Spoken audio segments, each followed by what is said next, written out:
चाहते कि आपने हर सरकार को देखा, अपने सांसद को देखा, विधायक को देखा, जिन्होंने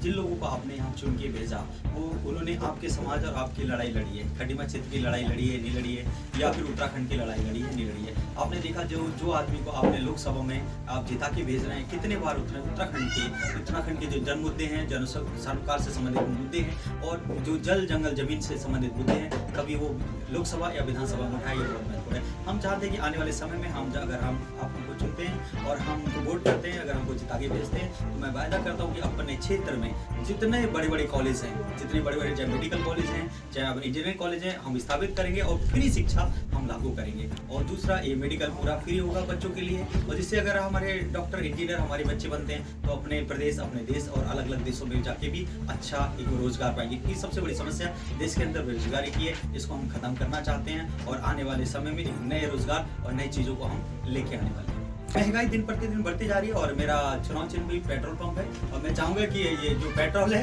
उसको जीएसटी के दायरे में लाया जाए, और जब जीएसटी के दायरे में आ जाएगा तो ये पेट्रोल, तो आपको याद रखना, ये 50 से 55 रुपये पर लीटर सबके हाथों में मिलेगा। और पहला प्राथमिकता होगा, मैं अगर जीत के जाता हूँ संसद में, पहला मुद्दा उठाऊंगा कि ये पेट्रोल को जीएसटी के दायरे में लाया जाए, पेट्रोल और डीजल। पेट्रोल को लेकर रामदेव बाबा जी ने कहा था कि कम हो, बीजेपी आएगी तो कम होगा, अभी क्या कहेंगे आप? वो तो एक जुमला था, और वो उस टाइम बीजेपी के लिए कैंपेन कर रहे थे, पर ये हाँ, अगर जैसा उन्होंने कहा था, अगर बाबा रामदेव जी ने अगर वैसा ये मोदी जी इसको लागू करते तो शायद वो सस्ता हो सकता था, जीएसटी के अंदर में लाते तो शायद उस समय में जो रेट थे और जितने बैरल के हिसाब से चल रहे थे वो 30-35 रुपए आराम से पेट्रोल मिलता, पर सरकार नहीं चाहती थी और नहीं वो करना चाहती, नहीं सरकार का मन है। वही जुमला था, वो जुमला खत्म हो गया। अभी आगे की सरकार चुनना है, उसके लिए आप हमें वोट और सपोर्ट करें। क्या लगता है आप जीतेंगे तो पेट्रोल आपका कहना सरकार मानेगी?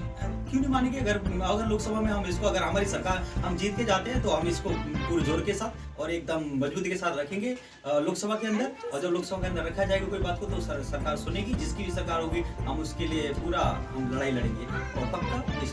पक्का सरकार लागू करेगी इसको, क्योंकि जीएसटी के बिना दायरे में लाइए पेट्रोल डीजल कम नहीं होगा, और सरकार चाहती नहीं है कि ये महंगाई की मार जनता से कम हो। सरकार महंगाई की मार दिन प्रतिदिन बढ़ाते चले जा रही है।